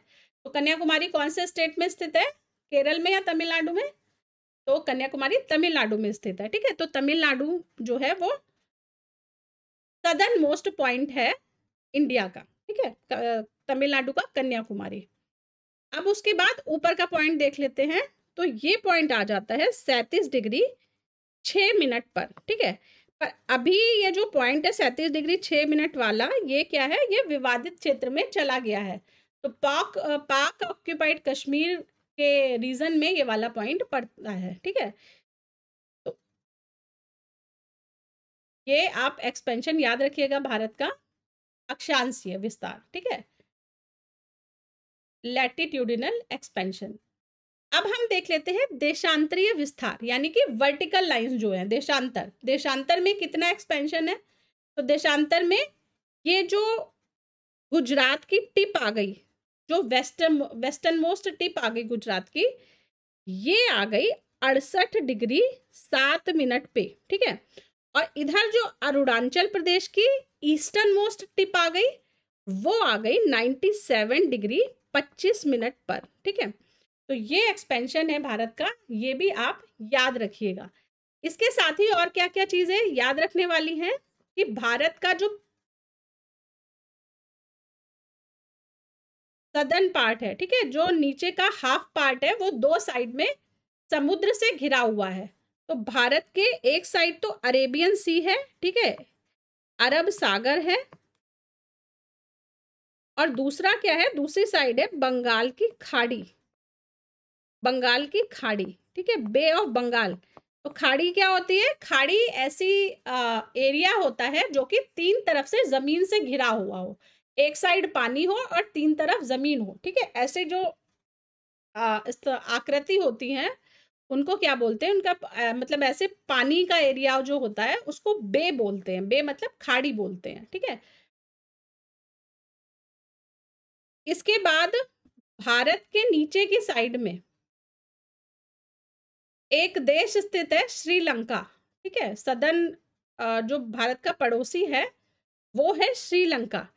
श्रीलंका और भारत के बीच में स्थित है मन्नार की खाड़ी, ठीक है, या पाक स्टेट भी इसको बोलते हैं, पाक जल संधि, ठीक है। और जो खाड़ी है उसको बोलते हैं मन्नार की खाड़ी, ठीक है। तो पाक स्ट्रेट या पाक स्ट्रेट, मन्नार की खाड़ी, ठीक है। तो ये दोनों ही याद रखिए।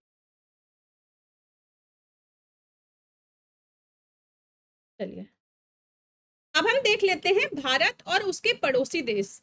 तो भारत के 7 स्थलीय पड़ोसी हैं और 2 जलीय पड़ोसी देश हैं। स्थलीय पड़ोसी को समझने के लिए हम मैप के माध्यम से देखेंगे और हम क्लॉकवाइज डायरेक्शन में चलेंगे। तो पहले नंबर पे आ जाता है पाकिस्तान, जो कि वेस्ट डायरेक्शन में है और जिसकी सीमा गुजरात से टच करती है, ठीक है, जिसकी बाउंड्री लाइन जो है वो गुजरात से स्टार्ट होती है। दूसरे नंबर पे आ जाता है अफगानिस्तान। अफगानिस्तान की बहुत ही थोड़ी सी सीमा भारत के पाक ऑक्यूपाइड कश्मीर को टच करती है।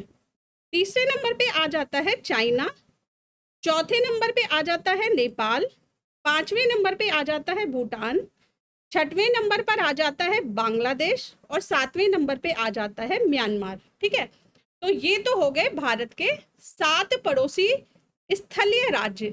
इनके अलावा श्रीलंका और हिंद महासागर में ही मालदीव जो है वो भारत के 2 जलीय यानी कि वाटर नीबर है। ठीक है, वाटर एरिया की नीबर है।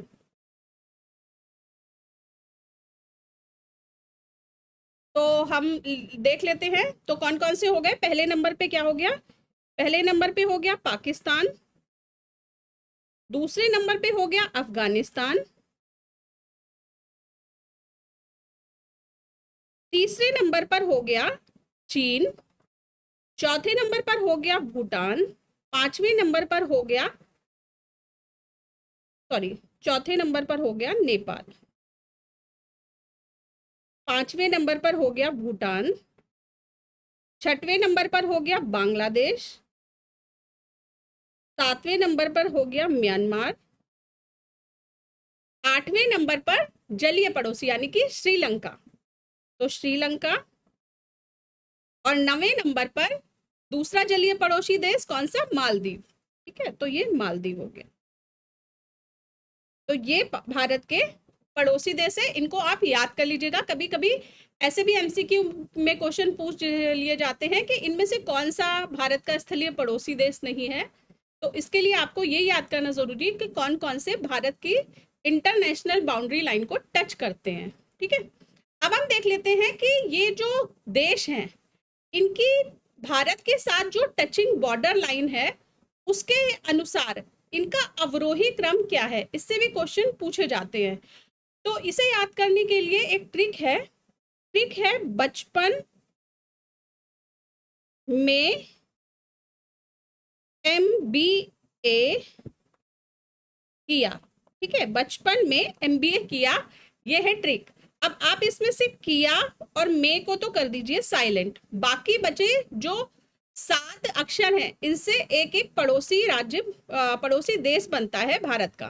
ठीक है, तो बा से क्या बन गया, बा से बन गया बांग्लादेश। तो भारत की सबसे ज्यादा अंतरराष्ट्रीय सीमा बांग्लादेश के साथ में लगती है। अगर किलोमीटर में बाउंड्री लाइन को मापा जाएगा तो सबसे ज्यादा बांग्लादेश की सीमा भारत के साथ क्या बोलते हैं, टच करती है। ठीक है, चा से हो गया चीन, पा से हो गया पाकिस्तान, ना से हो गया नेपाल, एम से हो गया म्यांमार, बी से हो गया भूटान। अब देखिए बी 2 बार आ रहा है, एक बी से भूटान भी है और पहला वाला जो बा है उससे बांग्लादेश है, और ए से सबसे लास्ट में आ जाता है अफगानिस्तान। ठीक है, तो इस तरह से आप ये क्रम भी याद कर लीजिएगा कि ज्यादा बाउंड्री लाइन से कम बाउंड्री लाइन का अवरोही क्रम कौन सा है। बांग्लादेश भारत के साथ सबसे ज्यादा बॉर्डर लाइन शेयर करता है, उसके बाद चीन, फिर पाकिस्तान, फिर नेपाल, फिर म्यांमार, फिर भूटान और फिर अफगानिस्तान हो गया। ठीक है, तो ये याद रखिएगा क्रम। अब हम देख लेते हैं कि महत्वपूर्ण भारत की अंतरराष्ट्रीय सीमाओं के नाम क्या क्या हैं। तो 3 मुख्य सीमा रेखाएं हैं जिनको कि हमें याद रखना है परीक्षा के पॉइंट ऑफ व्यू से। पहली है रेड क्लिफ रेखा, ठीक है, रेड क्लिफ लाइन किसके किसके बीच स्थित है, ये स्थित है भारत और पाकिस्तान के बीच में। ठीक है, भारत पाकिस्तान।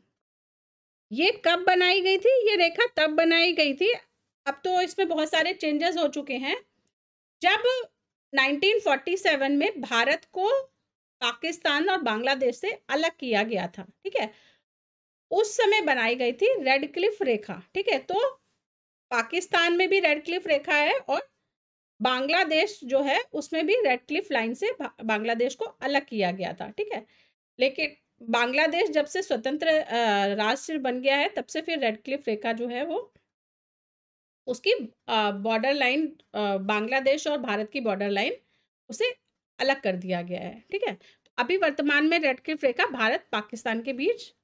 उसके बाद दूसरी जो इम्पोर्टेंट है वो है मैकमोहन रेखा। ये जो सभी रेखाएं हैं ये भारत में जब ब्रिटिश का राज हुआ करता था उस टाइम पर बनाई गई थी। ठीक है, तो मैकमोहन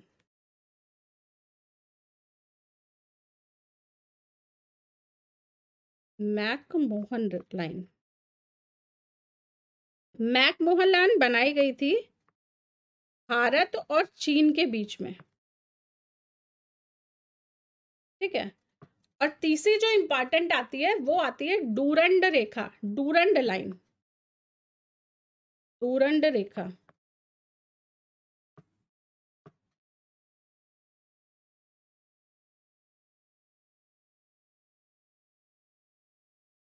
डूरंड लाइन, ठीक है, डूरंड लाइन किसके किसके बीच में? ये है भारत और अफगानिस्तान के बीच।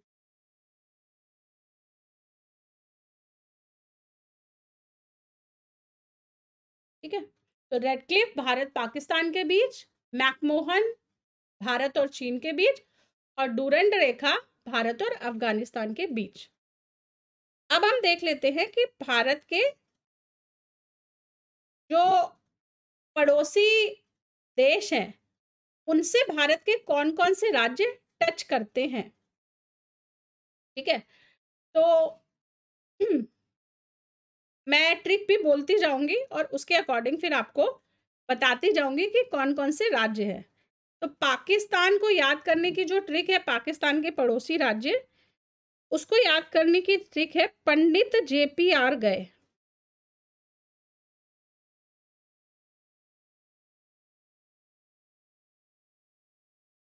ठीक है, पंडित JPR गए, तो पंडित से क्या बन गया? पंडित से बन गया पाकिस्तान, और JPR से बन गया जम्मू कश्मीर, पंजाब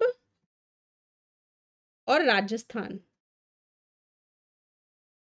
ठीक है, और गए से क्या बन गया? गए से बन गया गुजरात।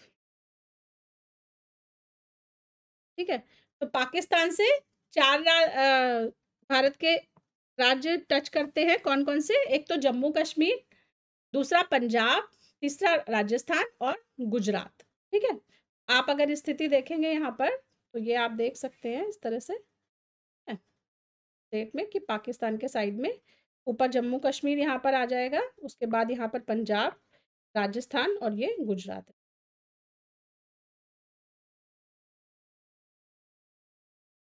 नेक्स्ट अफगानिस्तान। अफगानिस्तान से एक ही राज्य टच करता है, कौन सा? वो है जम्मू कश्मीर। ठीक है, तो JNK हो गया। अब हम देख लेते हैं चीन के साथ भारत के किन राज्यों की सीमा साझा होती है।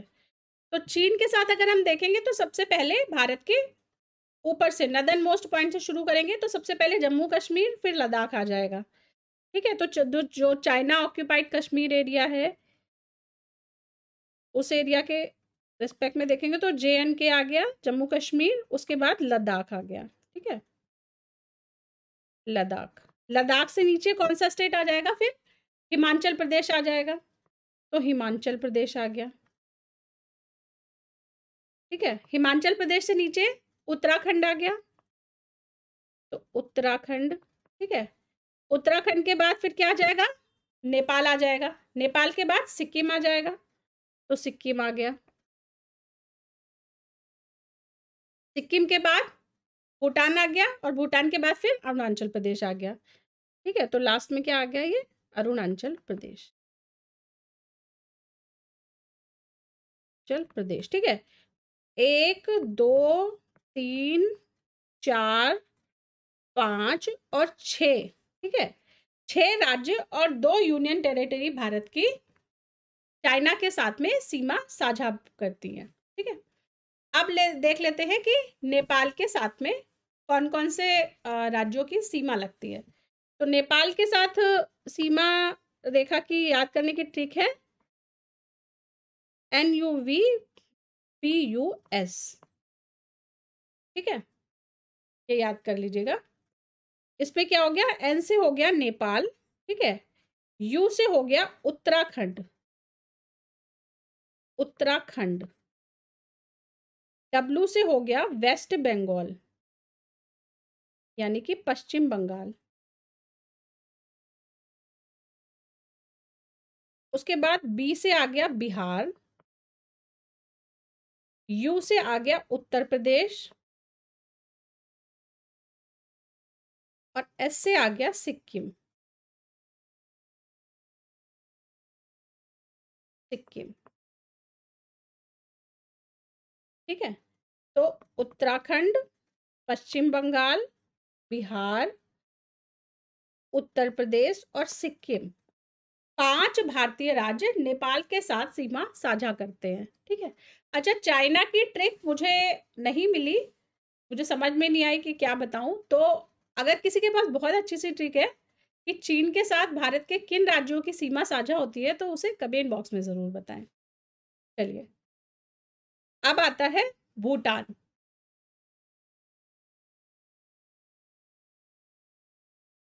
भूटान के साथ 4 भारतीय राज्य सीमा साझा करते हैं। कौन कौन से 4 राज्य हैं वो? पहला तो है सिक्किम, दूसरा नीचे साइड में आ जाएगा पश्चिम बंगाल, वेस्ट बंगाल, ठीक है। उसके बाद राइट साइड में, पूरब के साइड में अरुणाचल और असम। असम और अरुणाचल प्रदेश, ठीक है। तो 4 भारतीय राज्य भूटान के साथ में अपनी सीमा साझा करते हैं, ठीक है। सिक्किम,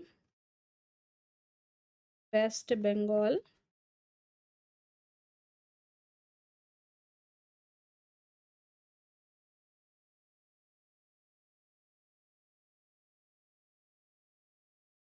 ठीक है। नेक्स्ट आता है बांग्लादेश। बांग्लादेश के साथ में कौन कौन सीमा साझा करता है? एक तो बांग्लादेश के क्या बोलते हैं, वेस्ट साइड में हो गया पश्चिम बंगाल, ठीक है। तो वेस्ट बंगाल हो गया,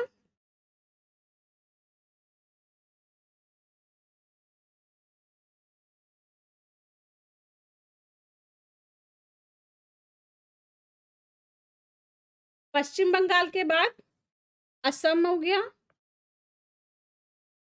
असम के बाद असम के नीचे साइड में कौन सा स्टेट आया था? मेघालय, ठीक है। तो मेघालय किसके साथ बाउंड्री शेयर करता है? एक तो बांग्लादेश के साथ और दूसरा असम के साथ। फिर मेघालय से नीचे त्रिपुरा आ गया,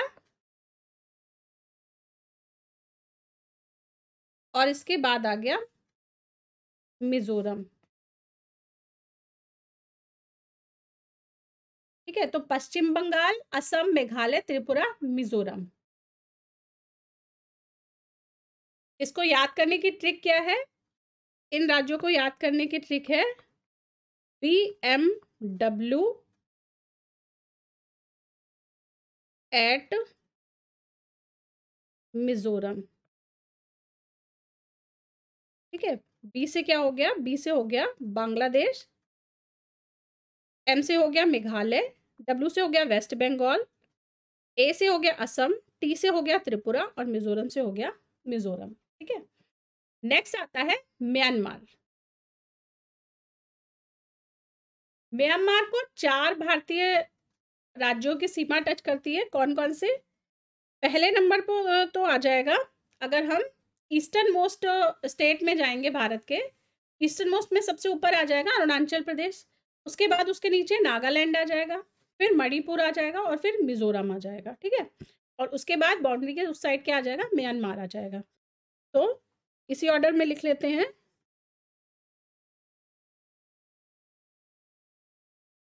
अरुणाचल प्रदेश,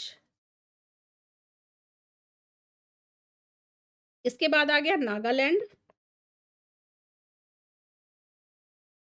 फिर नागालैंड के नीचे आ गया मणिपुर, और मणिपुर के नीचे कौन सा आ गया?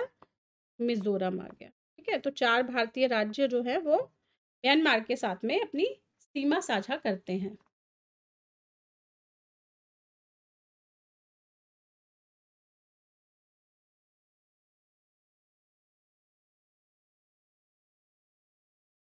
नेक्स्ट कुछ क्वेश्चन देख लेते हैं जो कि बॉर्डरिंग स्टेट से रिलेटेड पूछे गए हैं प्रीवियस ईयर्स में। पहला क्वेश्चन है, निम्नलिखित में से कौन सा राज्य बांग्लादेश के साथ अपनी सीमा साझा नहीं करता? तो बांग्लादेश के साथ मेघालय करता है, त्रिपुरा करता है, मिजोरम करता है, मणिपुर नहीं करता। मणिपुर किसके साथ सीमा साझा करता है? म्यांमार के साथ में, ठीक है। तो सी इसका आंसर हो गया मणिपुर। उसके बाद नेक्स्ट क्वेश्चन है, भारत का सुदूरस्थ दक्षिणी बिंदु है, तो ये दक्षिणी बिंदु है इंदिरा पॉइंट, ठीक है। तो सी इसका आंसर इंदिरा पॉइंट। अच्छा, अब आप मुझे कमेंट बॉक्स में बताइए कि ये जो इंदिरा पॉइंट है, ये क्वेश्चन है 2002 का, ठीक है। 2002 में इंदिरा पॉइंट भारत का सुदूरस्थ दक्षिणी बिंदु हुआ करता था, पर आज की डेट में भी क्या इंदिरा पॉइंट भारत का सदर्न मोस्ट पॉइंट है, या अभी ये विलुप्त हो चुका है, ये गायब हो चुका है? और अगर हो चुका है तो क्यों हो चुका है ये गायब? चलिए नेक्स्ट क्वेश्चन है, निम्नलिखित में से कौन सा भारतीय राज्य म्यांमार के साथ सीमा साझा नहीं करता?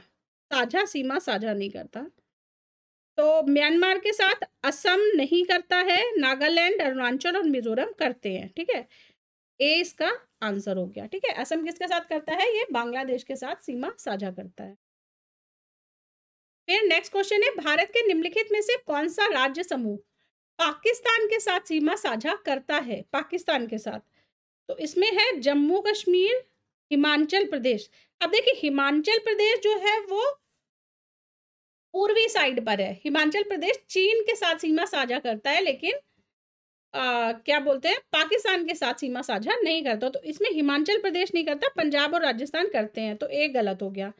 दूसरा है पंजाब, जम्मू कश्मीर, राजस्थान और गुजरात, तो ये सही है, ठीक है। ये चारों राज्य जो हैं वो पाकिस्तान के साथ सीमा साझा करते हैं। उसके बाद पंजाब, हरियाणा, जम्मू कश्मीर और राजस्थान, तो इसमें से हरियाणा नहीं करता, और पंजाब, हिमाचल, राजस्थान, गुजरात, तो इसमें से हिमाचल नहीं करता, ठीक है। आंसर क्या हो गया इसका? बी आंसर हो गया। नेक्स्ट क्वेश्चन है, भारत और पाकिस्तान के बीच सीमा किसके द्वारा निर्धारित की गई? तो भारत और पाकिस्तान के बीच की रेखा कौन सी है? रेड क्लिफ रेखा, और रेड क्लिफ महोदय के द्वारा ही ये रेखा निर्धारित की गई थी, ठीक है। तो ये आंसर इसका हो गया डी, ठीक है, रेड क्लिफ लाइन के द्वारा। नेक्स्ट क्वेश्चन है, डूरंड रेखा किसके साथ भारत की सीमा निर्धारित करती है? तो डूरंड रेखा अफगानिस्तान और भारत के बीच की सीमा निर्धारित करती है। क्या हो गया? ए इसका आंसर हो गया, ठीक है। फिर क्वेश्चन आया है, मैकमोहन रेखा किसके बीच सीमा रेखा बनाती है? तो मैकमोहन रेखा भारत और चीन के बीच की सीमा रेखा बनाती है, ठीक है। ए आंसर हो गया इसका। फिर नेक्स्ट क्वेश्चन है, भारत के निम्नलिखित राज्यों में से किसकी 3 तरफ अंतरराष्ट्रीय सीमाएं हैं? तो 3 तरफ अंतरराष्ट्रीय सीमाओं वाला कौन सा राज्य है?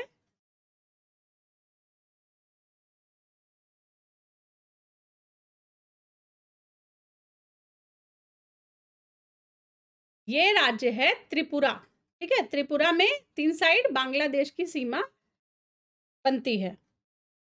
आंसर क्या हो गया इसका? सी हो गया। क्लियर?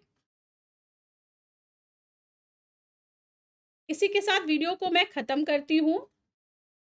अगर आपने पढ़ लो पीसीएस को अभी तक सब्सक्राइब नहीं किया है तो चैनल को सब्सक्राइब जरूर कर लें। इसके साथ ही बेल आइकन भी प्रेस कर दें, जिससे कि आने वाले वीडियो के नोटिफिकेशन आप तक पहुंचते रहे। अगर वीडियो पसंद आया हो तो लाइक करें, कमेंट करें, शेयर करें और चैनल को सब्सक्राइब करना ना भूलें। इसी के साथ अगर आप पीडीएफ भी पाना चाहते हैं इस वीडियो की, तो नीचे ये टेलीग्राम चैनल का लिंक दिया गया है।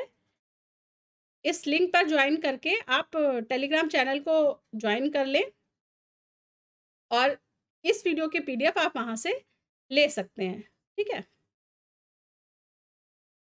आज की क्लास को मैं यहीं ख़त्म करती हूँ। नेक्स्ट लेक्चर में फिर मिलती हूँ। जय हिंद।